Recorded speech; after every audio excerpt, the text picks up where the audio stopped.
les entrailles de CKRL, voici les geeks contre-attaque!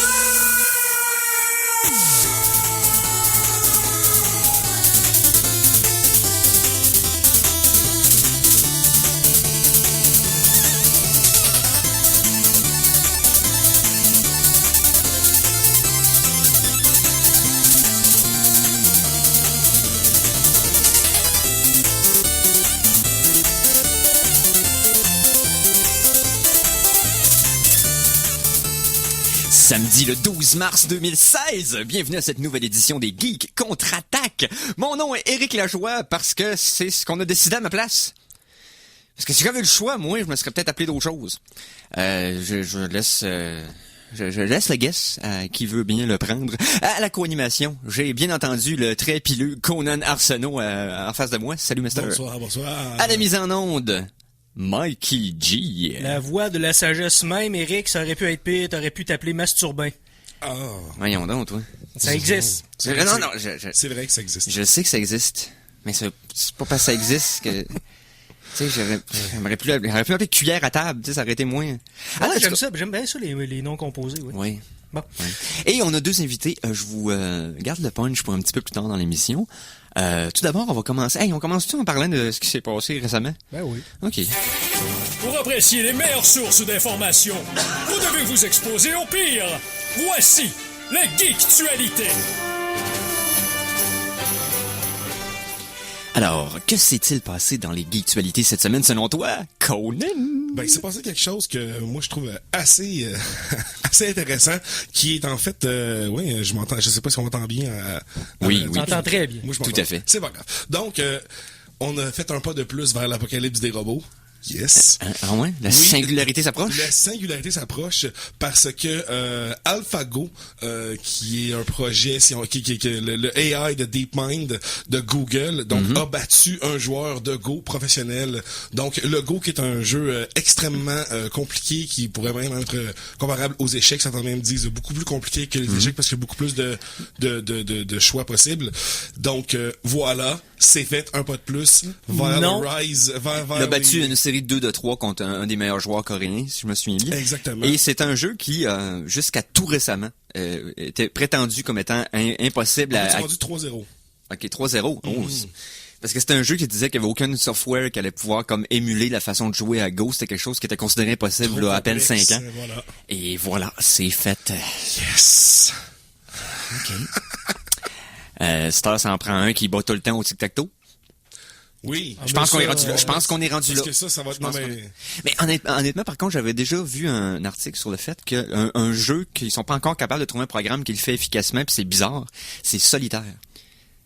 Un ordi est pas capable de jouer à Solitaire de façon efficace encore, et j'ai aucune idée pourquoi. Ça a l'air que c'est plus compliqué que d'autres choses.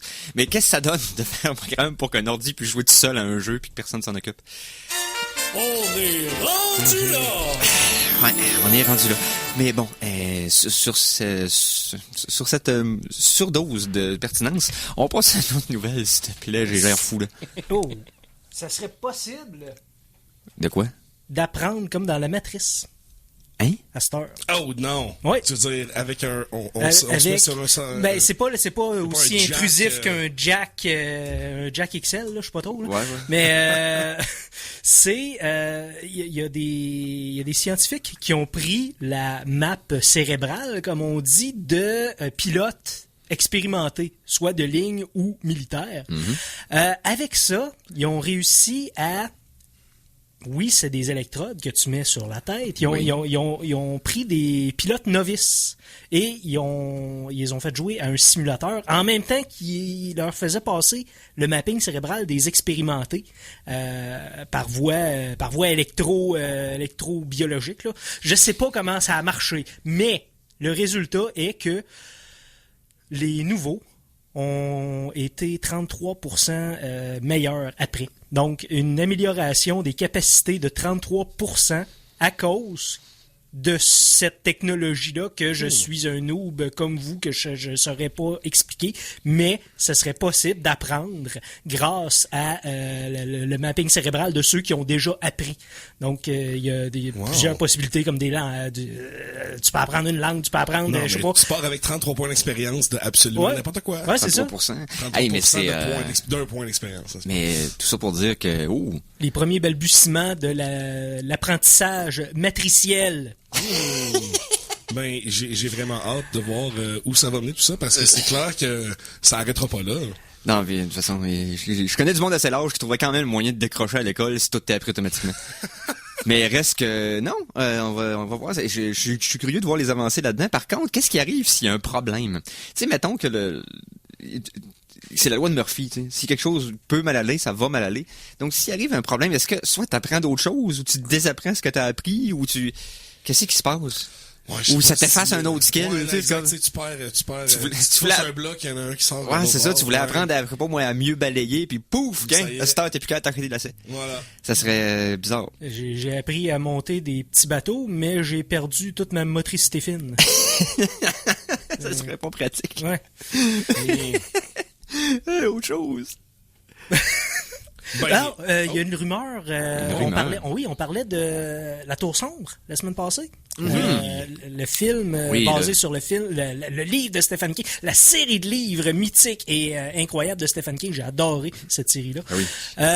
On connaît déjà le Roland, ça serait Idriss Elba. merci beaucoup. De rien. Il y a aussi Matthew McConaughey qui va jouer dedans, mais il y a une rumeur comme de quoi que Jesse de Breaking Bad. Oh, Aaron Paul lui-même. Aaron Paul. Moi, je dirais Aaron Paul de Need for Speed, mais bon, le monde s'en rappelle Aaron moins. Bitch Paul.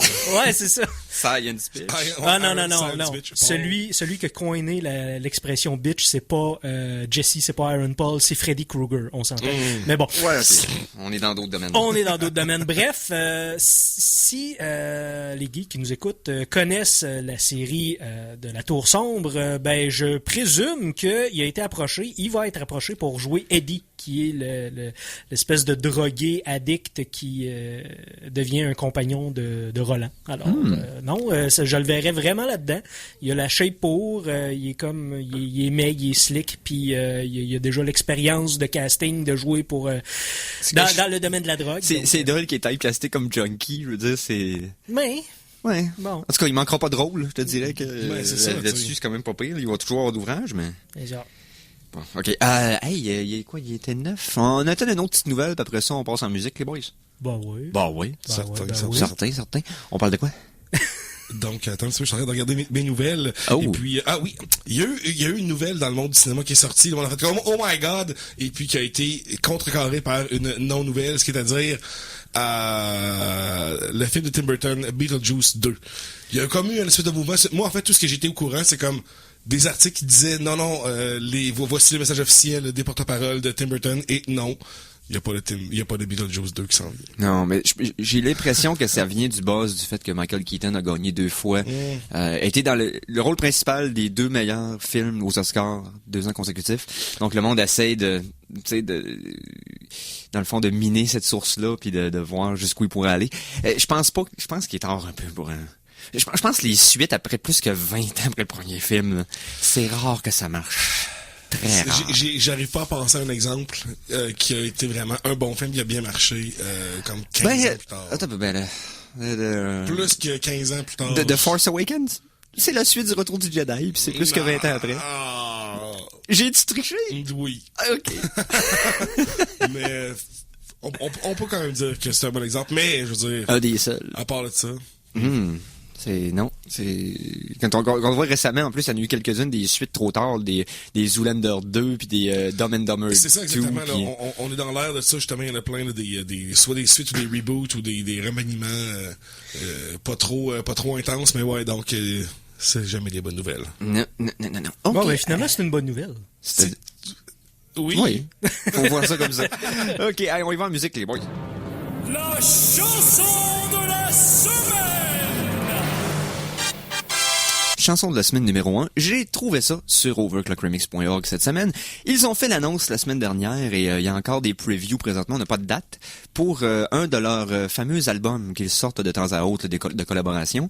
Cette fois-ci, on parle de Badass Volume 3. Ça, c'était les 2 premiers volumes. On en a fait jouer des extraits ici. C'était des collections de chansons de thèmes des boss. Dans le fond, les combats contre les bad guys dans les jeux. Et c'est une compilation comme ça, puis ça a un peu plus de muscles. Et là, Badass Volume 3 va sortir d'ici la fin du mois. Et on a un extrait de cet album-là. On parle d'un extrait de Final Fantasy 4. Et là, c'est la tonne du combat final, le Final 4. C'est par le remixeur S-Beast. La pièce s'appelle Zeromus Some Game. On écoute ça et on vous revient tout de suite après pour les geeks qui contre-attaquent.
De retour en onde avec des difficultés techniques de la part d'Éric.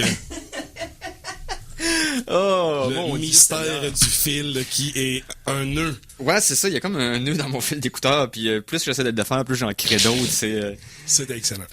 C'est fascinant. Donc, mais malheureusement, c'est visuel. Donc, je vois pas pourquoi on en parle. Donc, c'est... Chronique Cinéma!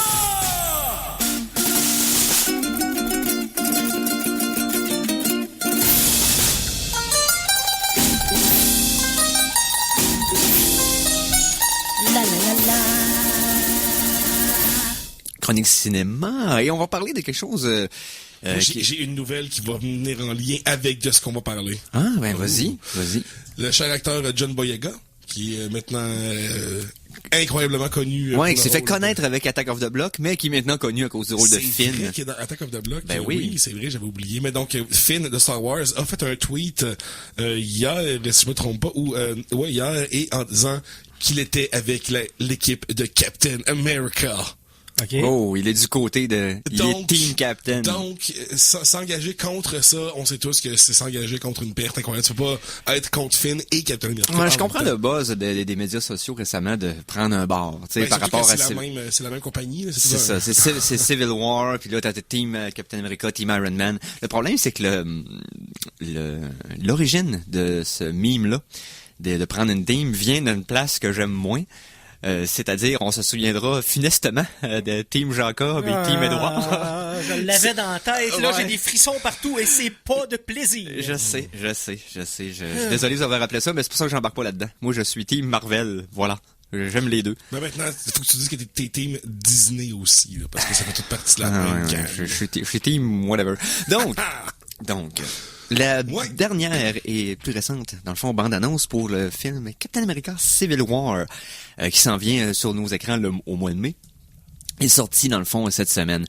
Et wow! Ils ont mis le paquet parce que ça va être le film de Marvel jusqu'à maintenant, qui va avoir le plus de super-héros dedans. Les Avengers compris, là, c'est de loin la plus grosse réunion de super-héros à l'intérieur d'un seul film. Donc, ça va être très intéressant de ce côté-là. Ce qu'on a vu, c'est non seulement un peu plus d'action, un peu plus de mise en contexte dans cette bande-annonce-là, mais en plus, ils nous ont montré ce qu'on s'attendait pas à voir avant la sortie du film, c'est-à-dire des images de qui? Spoiler! Non, on ne peut pas spoiler? Non. Ben là, tout le monde l'a vu. C'est là. ça, il l'avait annoncé de toute façon. Marvel a récupéré les droits pour l'utiliser dans leur film. Donc, on voit brièvement, pendant moins de 10 secondes, Spider-Man.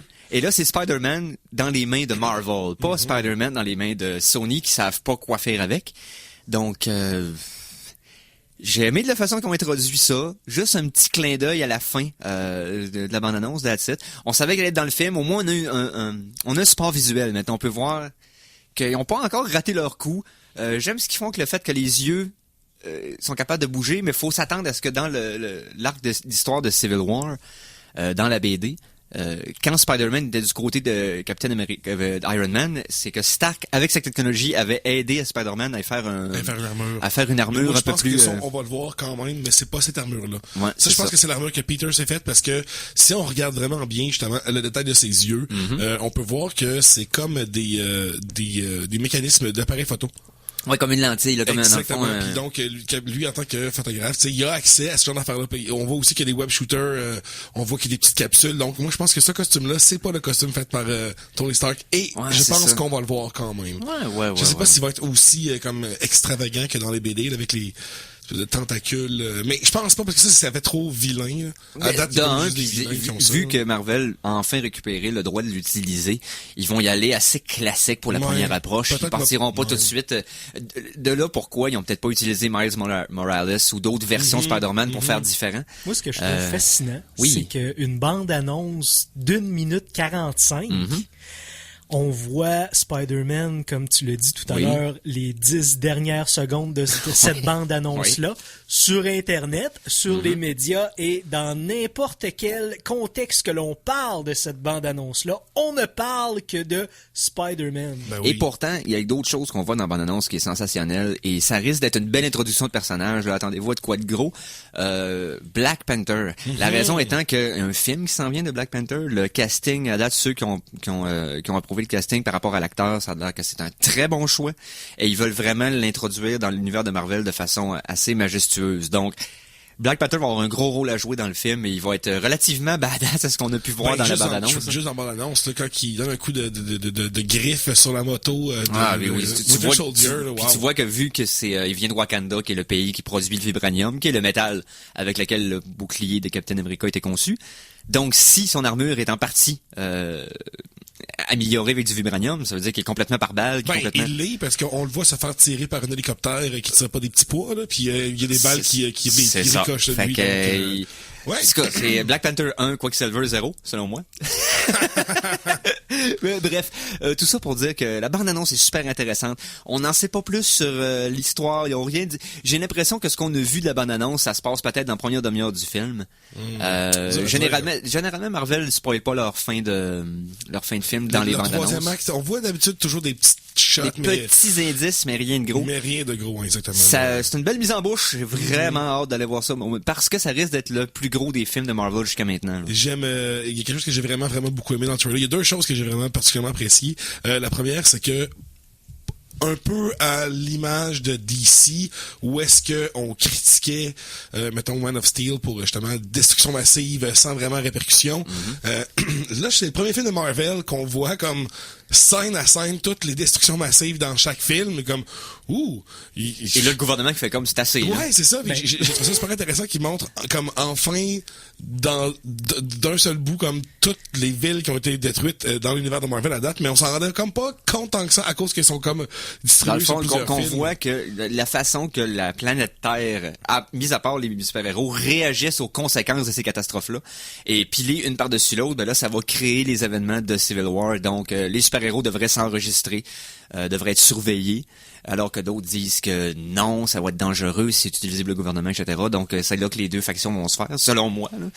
Ils vont suivre probablement quelque chose de similaire, parce que dans la BD... Ce sera pas le truc de la BD avec les Kree. Non, c'est ça, parce que dans la BD aussi, au départ...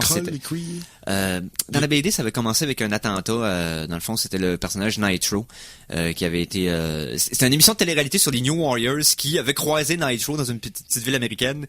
Décide de l'attaquer, mais il est vraiment trop puissant pour eux autres. Puis Nitro, son pouvoir, c'est qu'il est capable d'exploser et de reprendre forme. OK? Et Nitro a explosé dans une petite ville, a tué des milliers de personnes innocentes, des enfants, whatever. Et cet accident-là a causé dans le fond, les événements de Civil War qui ont été qui se sont terminés dans la BD par, je veux pas voler de punch dans la BD, mais c'est le moment où le Captain America avait été descendu par un sniper. Okay. Donc, ça avait fait les nouvelles, là, à peu près 7-8 ans, là, dans le fond, quand c'était arrivé dans la BD. Donc, je pense pas qu'ils vont aller vers cet angle-là dans le film. Ce serait trop court à l'intérieur d'un film, de toute façon. Pour présenter tout ça dans le C'est ça. Donc, j'ai une question pour toi. Étant un suiveur de la série Agents of S.H.I.E.L.D., est-ce que t'es à jour? J'ai pas encore commencé la 3e saison. Mais je sais que le premier épisode est sorti. Là, je me garde ça comme dessert pour en fin de semaine. Donc, Comment tu penses, on spécule, là, mais comment tu penses que le film... Civil War va être rattaché à la série cette fois-là. OK. La dernière fois le premier Captain America, le deuxième Captain America, Winter Soldier, avait eu beaucoup d'impact dans l'univers de Marvel en général, à cause de la révélation que Hydra était derrière S.H.I.E.L.D. et tout ça. Et ça a eu un impact plus que majeur dans la série S.H.I.E.L.D. parce que dans la série Agent of S.H.I.E.L.D., la série a passé de X-Files, du Monster of the Week, quelque chose de très, très, très, très cliché. Et à partir de ce moment-là, la série est devenue incroyablement meilleure. Je veux dire, elle a pris un step de qualité comme qui ont jamais revenu en arrière à partir de là. Donc, est-ce que ce film-là qui sort aussi à peu près au même moment, c'est-à-dire vers la fin de vers le milieu de... Comment je pourrais dire ça? C'est un peu avant la fin de la 3e saison. Même timing que ça avait été pour Winter Soldier. Donc, je suis agréablement intrigué par ce que ça va impliquer dans le fond, de quelle façon ils vont intégrer ça, malgré qu'Agent of S.H.I.E.L.D. a déjà beaucoup de viande dans leur assiette, et avec le fait que bon ils gèrent avec le fait avec les Inhumans puis les Secret Warriors. Penses-tu que c'est le retour de Agent Coulson? Dans les films, tu parles? Pas avant les Infinity Wars, d'après moi. Parce que la série est, malgré que populaire, est pas dans le... Et a pas le même créneau, le même créneau dans le public que les films. Un peu comme ils ont décidé de pas placer de cameo de Daredevil ou de Jessica Jones, etc. Parce que même si c'est des séries qui ont beaucoup de succès, c'est des séries qui ont du succès sur Netflix, par la clientèle de Netflix seulement. Donc, tu sais, j'ai l'impression qu'ils veulent rester... On n'est pas encore dans le vrai merger de tous les univers. C'est ça, c'est qu'ils vont encore séparer, dans le fond, les street level heroes, ceux qui vont se passer sur Netflix, avec ceux qui... D'ailleurs, cette semaine, l'acteur qui incarne... c'est Mike Colter, qui incarne Luke Cage, dans la série Jessica Jones, a annoncé la date de sortie de la série Luke Cage, qui sort au mois de septembre. Et c'est ça. Et oubliez pas, il reste moins de 14 jours avant la sortie de Daredevil saison 2. Et moins de mon Dieu, 4 jours avant la sortie de Batman vs Superman. Hein, déjà? Oui, c'est ça, Je oui. viens de voir la date, ça sort le 16. Ouais, c'est vrai. Wow, j'avais oublié. Ça sort Mais, tôt, ils veulent être sûrs de pas être dans la vague des films. Ouais, exact. Ouais. Mais il y avait une autre chose à propos du trailer que j'ai vraiment beaucoup apprécié, que je voulais parler. Et on voit une petite scène à la fin du trailer, Captain America qui est comme tout scrap, qui se bat contre Tony et il dit I can do this all day. Oui. Tout essoufflé. Ça, c'est magnifique parce que c'est un callback au premier film. Oui, c'est où une est-ce qu'il référence dit- directe, là. Qui dit exactement ça juste avant d'apprendre son bouclier fait de couvert de poubelle et de se protéger. C'est Et ça. c'est Bucky qui vient l'aider et pète la gueule au gars qui était le bully dans la situation. Mm-hmm. Donc, si on se fie à ça, je pense que c'est déjà un peu un spoiler à savoir qui a raison dans le... Mais en fait, Dans il l'univers. dit carrément à Iron Man que c'est un bully, entre guillemets, en faisant une référence à ce moment-là, mais aussi, ça va être fascinant de voir à quel point qu'on va avoir des justifications pour chacun des côtés, puis de Ouais, quel côté on va se ranger, nous, comme spectateurs, pendant le c'est film. Captain America ou rien, c'est sûr. C'est sûr. Hein, on en revient au team. Ouais, on en revient au team. Donc, Moses, on a fait la boucle. OK, hey, on va y aller une petite pause. Yes. Et après, on a des invités en studio. On a hâte de les entendre parler. Je sais pas si eux autres ont hâte de parler. Ils me semblent pas nerveux, mais ils semblent avoir hâte. Donc, on vous en dit pas plus pour l'instant. On vous revient tout de suite après la pause. Alors attention, ici c'est François Pérusse et ce que vous écoutez en ce moment, c'est les Geeks contre-attaque. Fait que, watch out. À CKRL 89,1. Kalachnikov, la compagnie, a décidé de refaire un branding, de refaire l'image du très vieux et quand même vénérable fusil, le AK-47. À partir de maintenant, le Kalachnikov, mesdames et messieurs, est une arme de paix. Toute l'actualité techno dans l'émission Les Geeks contre-attaque dans un instant. Ouais, c'est ça. C'est des chips de 6 pouces de large et de 4 mm d'épais. Voilà. Ouais. Ils sont plus gros que les chips ordinaires en plus. Qui viennent avec un petit sachet que ça a l'air de la mayonnaise, mais en réalité c'est du Saint-Doux. Ouais, puis il y a comme plus de sel dedans. Puis en dedans, il y a du gravy. Ouais, c'est ça. Dans le fond, c'est la sauce qui tient le sel ensemble. Oh my God, qu'on est rendu loin. Le sac lui-même est frit. Les propriétés Marvel, Disney, Star Wars, Square Enix, Final Fantasy dans la série qui...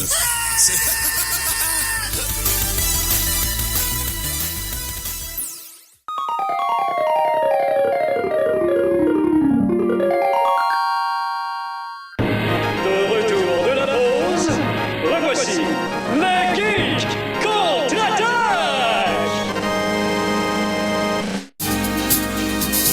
Les Geeks contre-attaque souhaitent la bienvenue à l'invité de la semaine!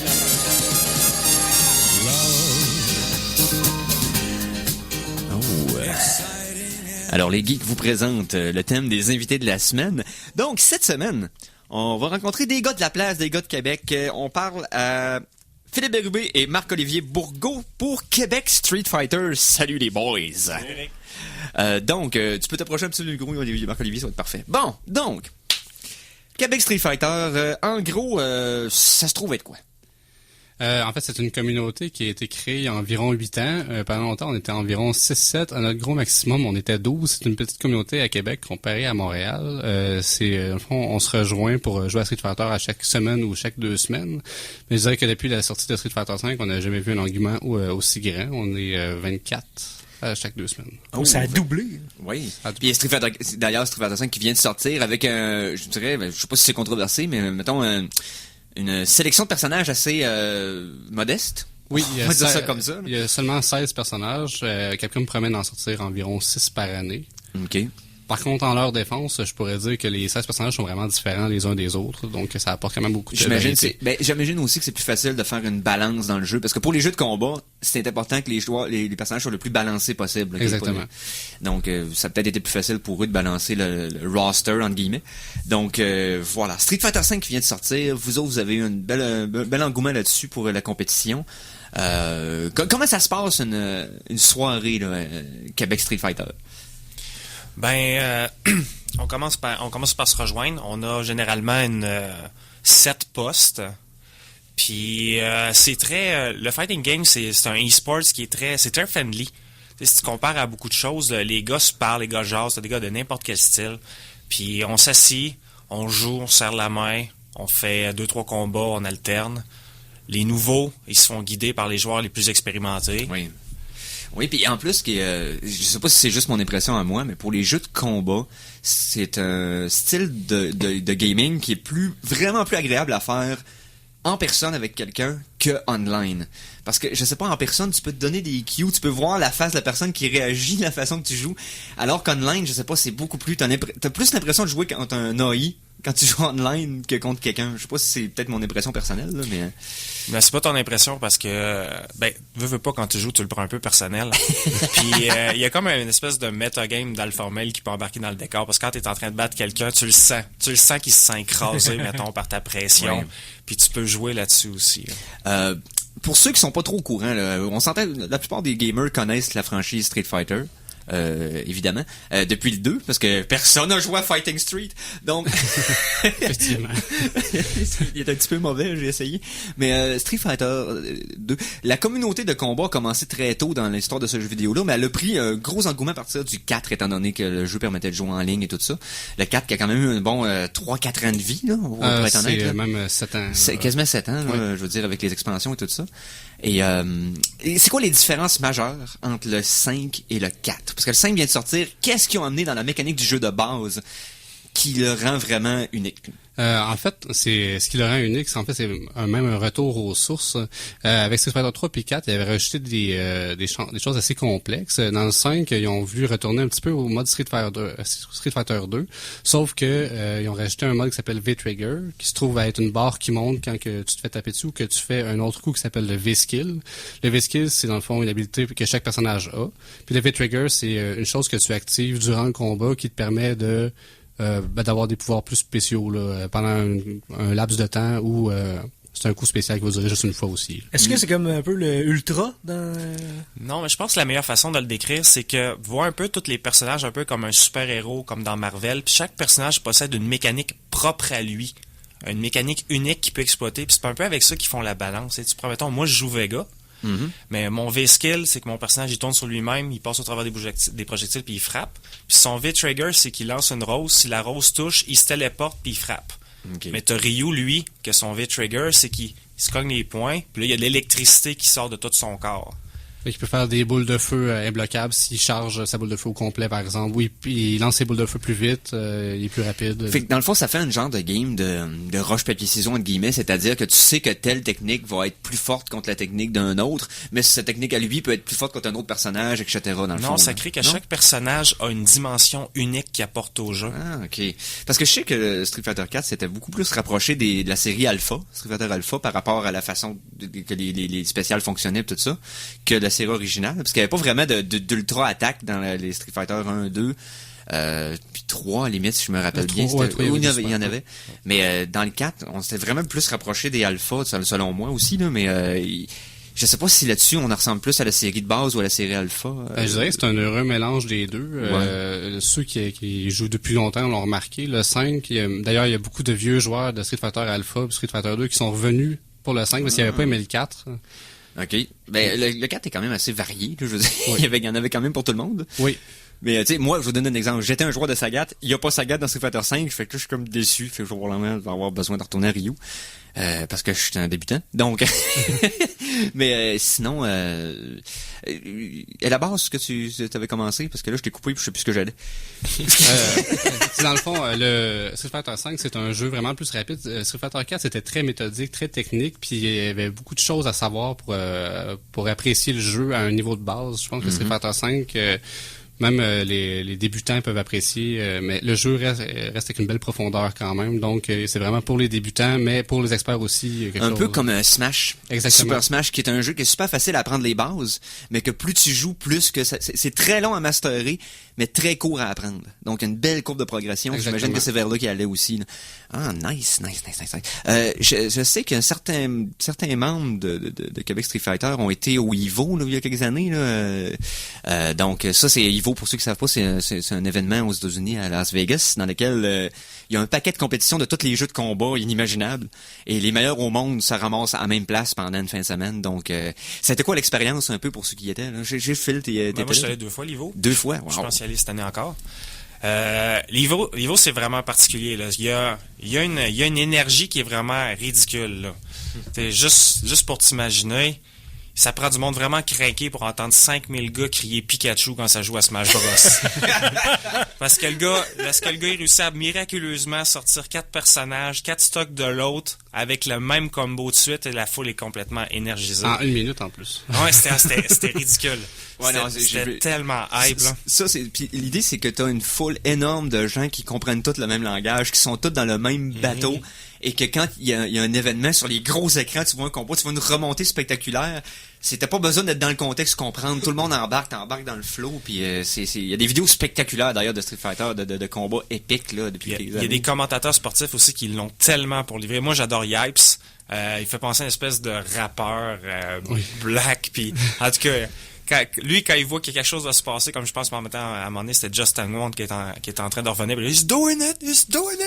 Il est debout avec son micro, puis il fait le vent à fou. Puis il invente des expressions qui vont donner comme des mimes dans la communauté pour les années à venir, là, il invente ça sur le fly. Et pour ceux qui sont peut-être pas encore très ouverts au domaine des e-sports, dans le fond, là, des jeux vidéo compétitifs, qui c'est comme promu comme un sport, les jeux de combat sont peut-être le meilleur pont pour commencer. C'est-à-dire quelqu'un qui a jamais joué, mettons, à StarCraft. C'est pas quelque chose qui est plaisant à regarder quand tu sais pas c'est quoi. Alors qu'un jeu de combat, la compétition est très facile à discerner. Tu vois un adversaire contre un autre, les combats durent moins de 2 minutes. Donc, c'est assez facile de comprendre ce qui se passe et d'embarquer dans le buzz, alors que, mettons, une compétition de Smash, ok, mettons, à 6 joueurs en même temps. Quelqu'un qui cligne des yeux trop souvent va complètement perdre le combat. Donc, Street Fighter et les jeux de base comme ça sont une bonne méthode. Si vous voulez en écouter, vous allez sur Twitch TV, il y a plein de ressources là, sur Internet pour aller voir quelques-unes de ces compétitions-là. Une super belle façon de s'introduire aux jeux de combat.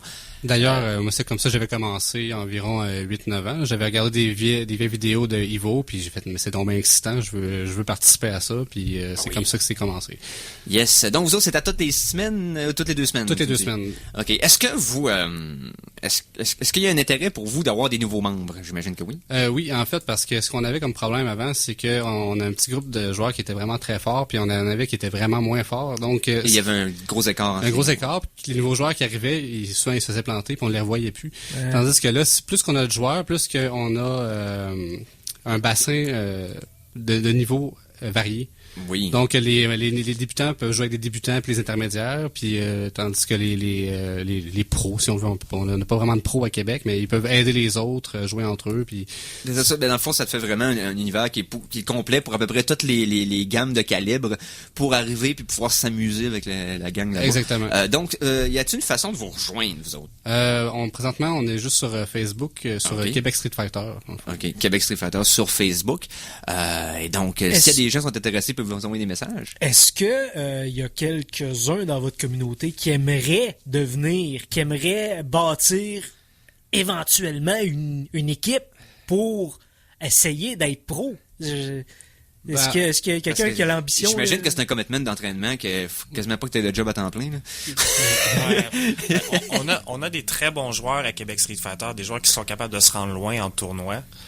Je pense pas vraiment. Généralement, quand tu te présentes à l'Evo, tu vas dire, mettons, Québec Street Fighter avant ton pseudonyme. Fait que c'est sûr que si on va à l'Evo, moi, si je vais me présenter comme étant Philippe de Québec Street Fighter. Okay. En partant, la communauté, c'est notre groupe. OK, vous avez une certaine notoriété. Là. Exactement. Okay, mais contrairement, oui, il y a des sponsors, mais c'est pas des grosses équipes là, comme on va trouver dans les League of Legends ou Dota. Ou, c'est ça, les Justin Wong et Daigo de ce monde. Là, mais tu sais, admettons, hypothétiquement, Marco, il me dévisse avec sa Camille. Mettons il décide d'aller à l'Evo, puis là, il est super bon, il se rend loin, il se rend dans le top 16. Ça se peut qu'il y ait un sponsor. Ça se peut que Mad Cats, mettons, débarque. Puis il dit, regarde, à partir de maintenant, porte ton t-shirt. Dans les rêves les plus fous, c'est ce qui arriverait. Ouais. C'est sûr, mais à ce moment-là, on va voir comment ça va se passer. Donc, c'est sur Facebook, c'est Québec Street Fighter / Facebook. Là, ça doit être facile à trouver, j'imagine, quand vous le tapez dans la recherche. Oui. Et dans le fond, c'est à quel endroit vous rencontrez? C'est-tu chez des membres ou vous avez une salle pour ça? Ça, depuis un mois, on a une salle, c'est au domaine Mézeray. Ça coûte $5. Ça dure 4 heures. Typiquement, on fait ça le mardi. OK. C'est de 7h à 11h. C'est vraiment organisé par la communauté. Là. On apporte nos écrans, nos PlayStation, nos manettes. OK. Excellent. Merci Marc-Olivier Bourgault. Plaisir. Merci Philippe Berubé. Restez avec nous autres. Vous pourrez intervenir pendant le reste de l'émission. Vous avez le micro devant vous autres. Fait que il arrivera ce qui arrivera. Donc, on va y aller en musique pour faire une petite transition, s'il te plaît. La chanson de la semaine 2! Chanson de la semaine numéro 2 qui est tirée de la bande-annonce d'un film qui s'appelle Deadpool. Si vous n'avez pas encore vu Deadpool, honte à vous. Non. Il est encore au cinéma. Il est encore au cinéma, il est encore malade, il est super bon. Donc, la bande-annonce de Deadpool qui a été composée, je le rappelle, par Junkie XL, en grosse partie, qui est celui qui avait fait la trame sonore du magistral Mad Max Fury Road. Donc... Et aussi Batman vs Superman. Ouais, ok, ça va être pas une... Donc, Deadpool, on va écouter la pièce Going Commando. Donc, on sait le double sens dans ce genre de film-là. Donc, Deadpool Going Commando, on vous revient tout de suite après pour... on parle de film encore avec Conan. Yes.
Alors, on vient d'entendre Going Commando de la trame sonore de Deadpool, composée par Junkie XL. Oui. J'ai trop mis de swag là-dessus. Effort maximal. Ouais, on continue à parler cinéma, donc Conan. Oh yes. Hey, Non. Il y a rien d'épique dans sa review, j'y ai demandé. C'est vrai qu'il y a rien d'épique dans bon. la review. Fait qu'on parle de films un petit peu. Donc, t'as vu des films, tu nous en parles. J'en ai vu, en tout cas, au moins un. Au moins un que je vais pouvoir parler de. C'est un film d'un réalisateur qui est comme... pas mauvais, mais qui c'est pas très solide, c'est Sean Anders. Si le nom vous dit rien, c'est correct, mais vous avez probablement vu un de ses films. Il a fait Sex Drive, qui est une petite comédie pas mauvaise avec un gars déguisé en bang sur la pochette. Seth Green en Amish. Ah oui? Oui. Ah, je m'en souvenais pas. Il a fait That's My Boy, qui était absolument horrible, en fait. Adam Sandler et Andy Samberg. C'est vraiment mauvais. Il a fait Horrible Bosses 2, qui était pas très bon. Bon, ok. Il n'y a pas grand-chose de super bon, finalement. Pourquoi t'as écouté ça, Conan, si tu savais son passé? Je savais pas son passé avant d'écouter le film, j'aurais dû me méfier. Donc, c'est ça. Là, ce que j'ai écouté, c'est Daddy's Home. Donc, ça, c'est le nouveau projet de Will Ferrell. Et de Marky Mark. Ouais, Marky Mark, qui est Markier than Marky Ever. Il est très, très... Mark Wahlberg a jamais rien fait d'autre que je pense le alpha male ultra dans tous ses films. Et là-dedans, c'est exactement ça son rôle aussi. Donc l'histoire, c'est on suit en fait Will Ferrell qui est dans le nouveau chum d'une mère avec des enfants, et le vrai père qui est Mark Wahlberg revient dans le paysage. Donc c'est comme un concours de papa pour l'amour des enfants. OK. J'aurais aimé ça. Right? Tu sais, je suis parti en me disant, ça va pas être super bon, mais peut-être que c'est un nouveau, je sais pas, le nouveau Step Brothers, un film que je pensais pas que j'allais aimer, mais finalement, j'ai trouvé ça très drôle. Parce que Will Ferrell peut pogner un script vraiment douteux puis en faire un film mémorable. Exactement. Mais là, il faisait le Will Ferrell le plus brun et le plus gris beige du monde. Ah, grège. Ouais, il était grège. C'était Will Ferrell habillé en grège tout le long. Il faisait un personnage, en essence, il faisait un personnage constant. Donc c'était comme un comptable, mais qui était impliqué dans la vie des enfants, qui faisait leur déjeuner, qui était aux réunions des parents, qui faisait tout ce que Marky Mark, en tant que gars qui conduit une moto, il s'habille en cuir, est un gars de l'armée qui a toutes les skills du monde. Ok, fait que c'est un badass, puis les kids ils trippent sur le pire badass, puis lui il essaie d'être aussi badass que le pire badass. C'est ça, j'ai comme tout prévu le film sans l'avoir vu. Ah, il y a zéro. La seule surprise du film, et je vais la ruiner ici parce que j'en ai rien à faire de ce film-là. Mais la seule surprise du film, c'est qu'il y a John Cena dans le film à la fin qui fait le nouveau mari de l'ex à Mark Wahlberg. Parce que Mark Wahlberg à la fin a une femme lui aussi. Il fait des enfants, elle le quitte pour un autre gars. Il se fait out-alphaé par John Cena qui arrive. Et j'étais très content de voir John Cena dans une comédie parce que c'est un élément de comédie parfait, ce gars-là. Oui. John Cena est excellent au micro, puis à un moment donné, ça va payer big time pour lui par rapport au cinéma. Moi, je verrais une comédie de style Top Secret. Avec John Cena comme gars principal, je suis sûr que ça le ferait au bout. Une espèce de comédie vraiment over the top, parodie. Comme ce qu'il aurait voulu réussir avec Get Smart. Avec Steve Carell. Où ce que je voyais le ton, tout le qu'est-ce qu'il voulait aller, mais il lui manquait un petit quelque chose. Donc le film est bon, mais où était la Funky Bunch? C'est ça. Il manquait la Funky Bunch et Marky Mark, une référence. Mais tu sais, Marky Mark est toujours en bedaine, puis c'est encore... Marky Mark, je veux vraiment l'aimer, ce gars-là. Je veux vraiment l'aimer. Parce qu'il y a tellement des rôles impressionnants au travers de son portfolio de rôles bizarres. Exactement. Il y a une super bonne... C'est lui qui vole le show dans Departed, qui est un film de performance d'acteur. C'est vrai, avec son accent. Ah, écoute, mais il a aussi joué dans Happening, il a aussi joué dans Transformers 4, donc c'est dur de saisir le gars. J'ai pas l'impression qu'il choisit ses castings. C'est comme, il arrive un projet, done! Et je le fais. Un peu comme Nicolas Cage, c'est comme, oui, je fais ma job pour la paye. Je vais essayer d'envoyer un lien sur la page des Geeks, mais tu sais, c'est lui qui est producteur de la série Entourage. Entourage, yes, merci beaucoup. Et il y a comme quelqu'un sur Crack qui a fait un article sur le fait que, cette série-là, dans le fond, c'est Mark Wahlberg qui fait un prank à absolument tout le monde. Parce que c'est une série, en essence, sur sa vie, mais tout le monde rit des acteurs dans l'émission. C'était très méta comme commentaire, mais je vais l'envoyer parce que c'est intéressant. Puis j'ai l'impression quand même que c'est pas faux. Il est pas cave au point. Mais le film est sorti ou il s'en vient, le film? Je l'ai vu, je l'ai vu. Le film Entourage, c'est pas... C'est comme un épisode. En fait, moi, j'ai quand même aimé la série. Il faut que je confesse ici à l'émission devant tout le monde. J'ai adoré la série, une des séries les plus stupides au monde. Mais oh my god, c'était comme du bonbon pour moi. Et puis, non, le film c'est comme un épisode long. Ok, un peu comme le dernier film des X-Files, qui était juste un long épisode qui aurait jamais dû être un film en tant que tel. Ouais, puis là, il y a un shout-out à Haley Joel Osment qui fait un producteur de film complètement haïssable. Et c'est le fun de haïr cet acteur-là. Il y a une face vraiment extrêmement haïssable. Alors, je pense que le meilleur caméo d'acteur dans un rôle de boss de compagnie de cinéma. Colin Farrell.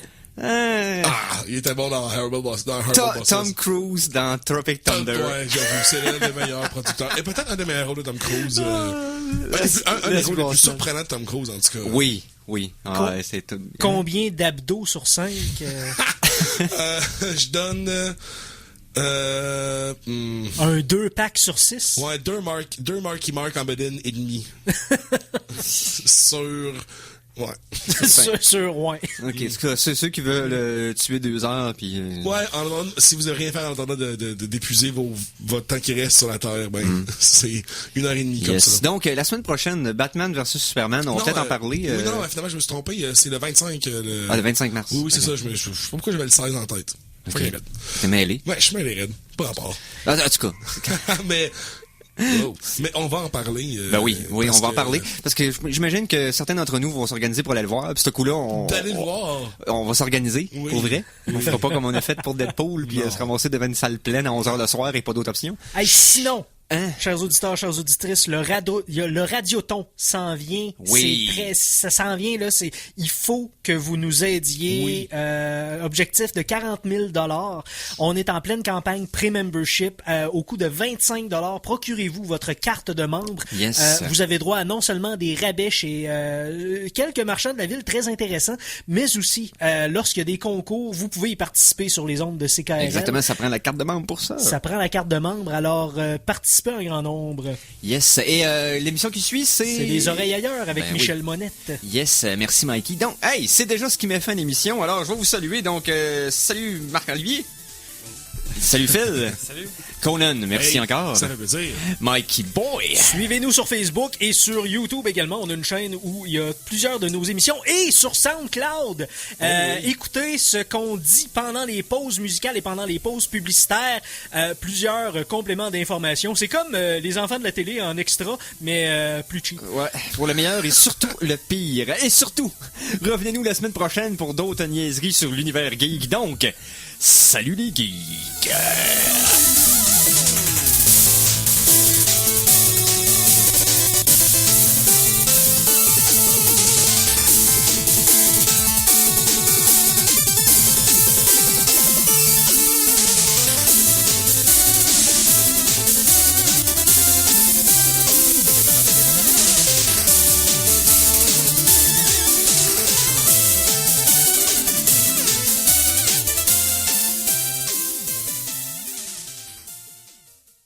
Téléchargez l'émission Les Geeks contre-attaque sur ckrl.qc.ca ou abonnez-vous à son podcast sur iTunes.